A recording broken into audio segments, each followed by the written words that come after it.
What's up, Explorers? I'm Jeff from the Cloud Explorers, and welcome back to the Microsoft AI Advent Calendar, the Winter Party Exploration Series. Way! And today it's time for episode 15. So let's go ahead and unbox number 15. Drum rolls. Ta-da! Today, during this episode, we're gonna talk about, continue talking about actually, use your data, but we're gonna focus on the AI search as we covered that the other topics in the previous episodes. So let's jump in. Like in the previous episodes, we're gonna go ahead and open the data source or go for add your data and add a data source. And a quick reminder, if you haven't watched the previous episodes, there is some basic background information being provided there, where to find the information, where's the documentation, etc. Please go ahead and watch those if you haven't, because I'm not going to cover it here. I'm going to do it thrice actually, fourth time even. So we're going to just jump in and cover this specific data source. So what are we going to talk about? We covered in the previous episodes the upload files, blob storage, and the previous one was about URL web address. Today we're gonna have a look at Azure AI Search, and we actually went ahead with this order because Azure AI Search requires some setting up, while the other options actually set up a lot of stuff for you through the Azure OpenAI Studio. So when you click on it, obviously a subscription, you need an AI search service. We created one actually, the 007 through Bicep in one of the previous episodes. And you need, and in this case, we need a AI search index, as the index is like in the other data sources. The index was created for us, for you, through the studio. This is not the case. We need to create it ourselves here. And we can't do that, unfortunately, through Bicep, which is a really big shame. That's a real shame, in my opinion. We have to use REST API. So for this, I went ahead with PowerShell and created a couple of components. Let's jump into the script. And I'm going to talk you through the scripts. We're going to run one of them because it takes a couple of minutes in the background to set everything up, and I don't want you, waste everybody's time waiting. So there are two scripts right now in the starter kit for Microsoft AI Search Service repo. Select day 15 as your branch if you want to have a look at them. And one of them is use your data, and the other one is new search index. And the new search index is where we're gonna set up the whole thing that's required to have a proper index. So we're gonna first go ahead and run it. And while it's being created, I'm gonna walk you through the whole thing. So let's remove the breakpoint. Go ahead. Remove another breakpoint, go ahead. So as you can see, first a index called Kia EV9 index is created. Again, like in the previous episodes, we're gonna talk about the Kia EV9 as an example. It's created, a data source is created, and an indexer is created. So, jump back to the browser. Quick recap, this is the data source that we're going to use, the file upload index 007, and it has the 3 brochures that we've uploaded a while back. This is the search service that we created a while back with Bicep as well. And from there on, what we just did, we went ahead and created a index. And you can see here Kia EV9 index has just been created. And this is what I meant, what we have to wait for a couple of minutes, as it doesn't have any document count. So jump back to the script. The first thing the script does, it reads the storage account connection string, which we store in the key vault using the Bicep file, part of this branch. This is what actually happens when, and the search service key, again, same thing.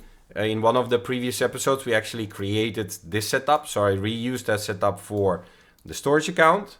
Then we have just a couple of parameters specified here, like the index name, indexer name. We have a search index JSON file path. I'm gonna talk you through that one in a sec. Search service name that we're gonna query, the data source name, the container, and both keys here, obviously, to get the whole thing done. And read, very important, read the default search index JSON. And from there on, we create a header, do a check whether the index exists. If it doesn't exist, we create it. If it does, you just get a notification, hey, it's already existing, skipping it. Then we go ahead and create a data source.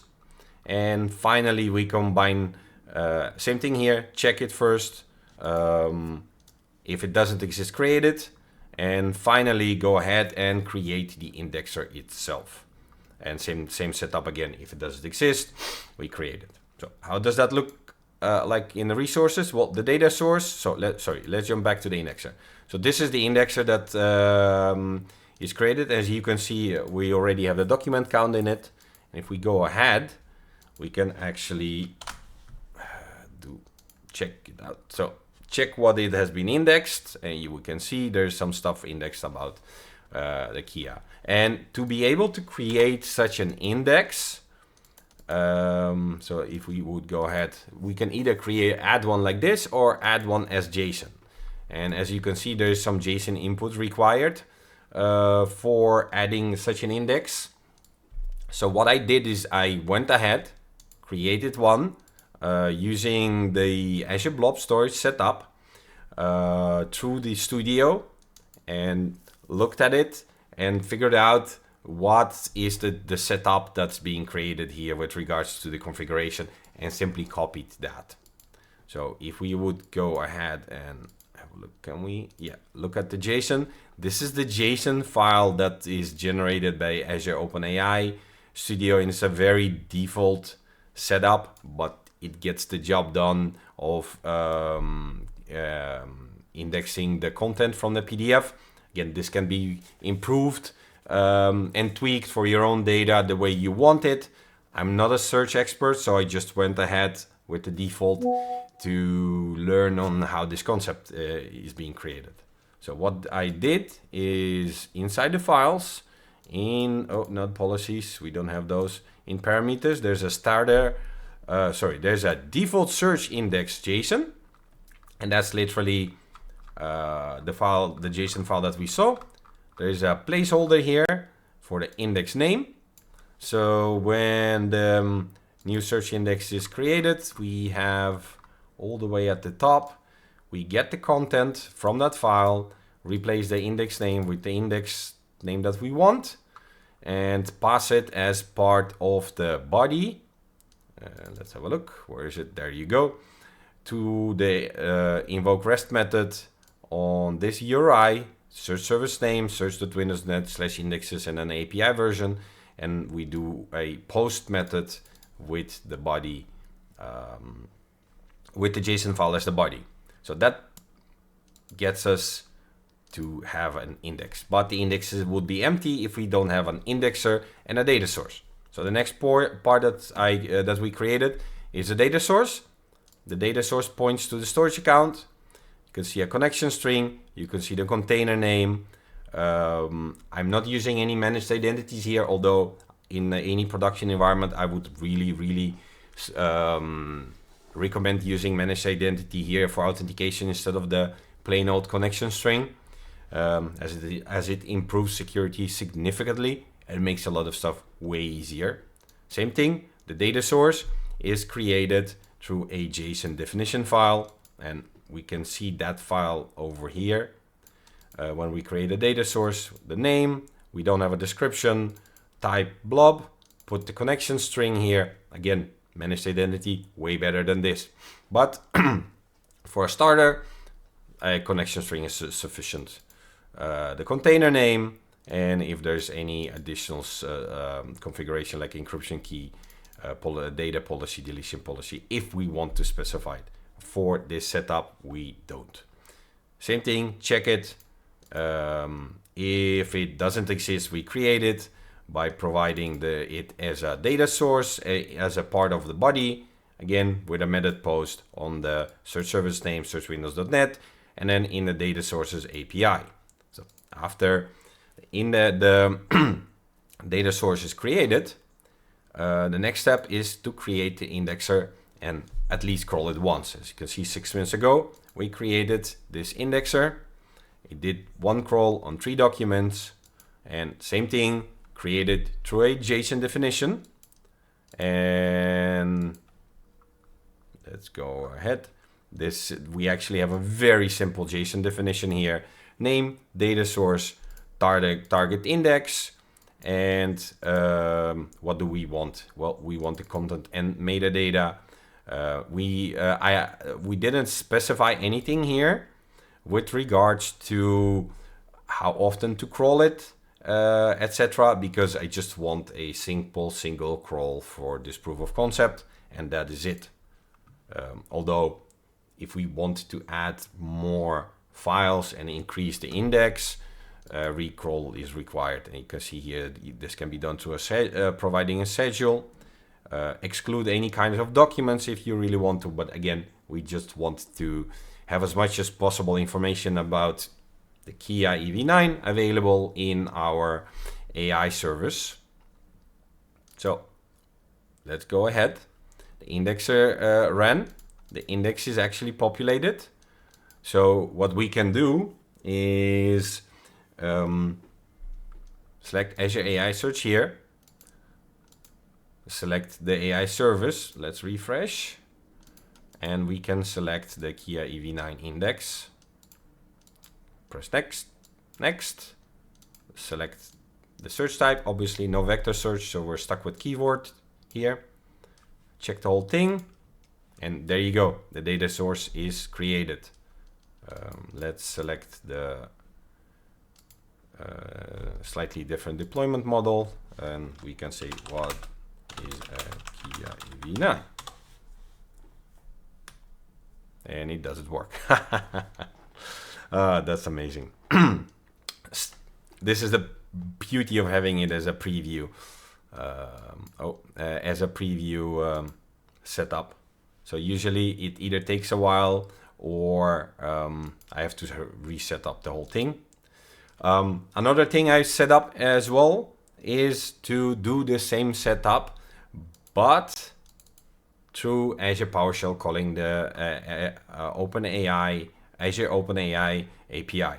And same setup here. We have a search service key, a cognitive services key, provide the API-based version, the name of the deployment that we want to use, the search index that we want to use, and then put it all together into a body where we declare a data source, cognitive search, the endpoint, the primary key for the search service, the index name, and a message, and add the API key to the header and do a call. And I'm really curious whether it's gonna work here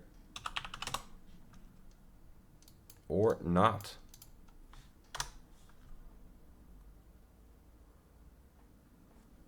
No such host is known. Ha. There is something, but we do get a response back, which is amazing. What is the host that is not known? Let's see if we can fix it right away. Breakpoint. There we go. URL.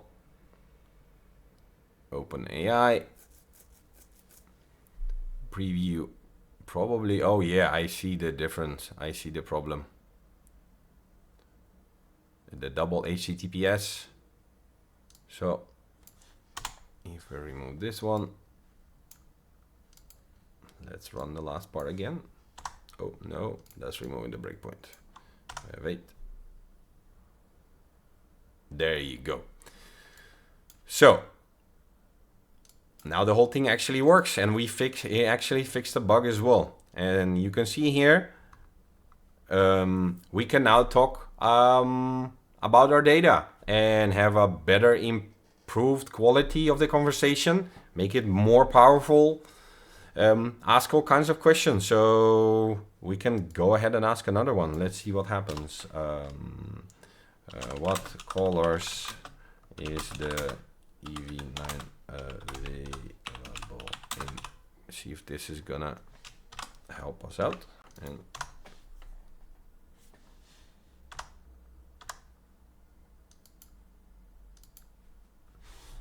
there you go. The EV9 is, yes, this is definitely readable. The EV9 is available in the following colors, and we get all the colors and we get a reference. So one last thing that I would love to look at is, so how much power does a EV9 have? So let's see if an EV9.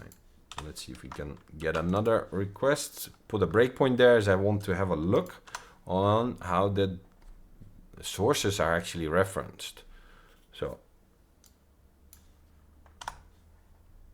yeah, so here we see that the EV9 comes with different power options, blah blah blah, 203 horsepower, etc. And then we get a reference doc1. So I'm interested in how that would look. So let's have a look at watch. And I can't find it. Amazing. Again. Go definition change. Oh, I think we still have it here. Awesome. No, it's the choices. Remove. Don't need that one. Add to watch. So this helps us go through the object. So responses, choices. This is the usage. Then is the message. And raw view, obviously. And then we get a doc1. I'm a bit disappointed here. I would have expected a hyperlink. Maybe here we get a hyperlink. Can we scroll? I actually don't know. I don't think so. So this is the content. That's sad. I was hoping for a hyperlink, but I guess that's something that's still being worked on, or maybe I'm doing it slightly wrong, because I do get a reference doc1, but it's not encoded as a hyperlink. So either I need to encode it maybe correctly.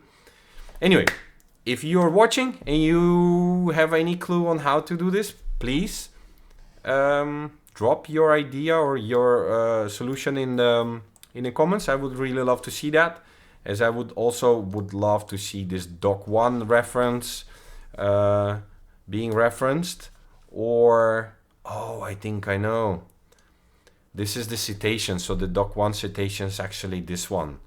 So if we jump back and see here, ask the same question, see, hopefully it's gonna work.